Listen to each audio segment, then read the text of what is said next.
Action India TV news, आपकी आवाज हमारी पहचान। पांढरकवडा पंचायत समिती घरकुल योजनेत घोड, बोगस लाभार्थ्यांना पाठबळ कोणाचे, पाणी मुरते कुठे? पांढरकवडा पंचायत समिती अंतर्गत येणाऱ्या अडाणी गट ग्रामपंचायतीमध्ये घरकुल योजनेत मोठा घोड झाल्याची चर्चा सध्या परिसरात सुरू आहे।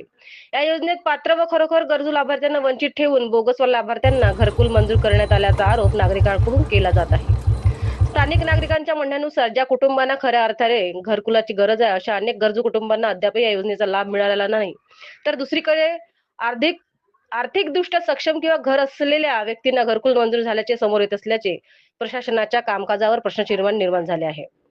या प्रकरणात नेमके कोणाचे पाठबळ आहे असा सवाल नागरिकांकडून उपस्थित केला जात असून पाणी नेमके मुरते कुठे याबाबत परिसरात विविध चर्चा रंगल्या आहेत। सदर प्रकरणातील सखोल चर्चा करून दोषींवर कारवाई करावी व खऱ्या अर्थाने गरजू लाभार्थ्यांना न्याय द्यावा अशी मागणी नागरिकांकडून होत आहे। मुख्य संपादक विनोद माहुरेसह सहसंपादक कुणाल पेंदो,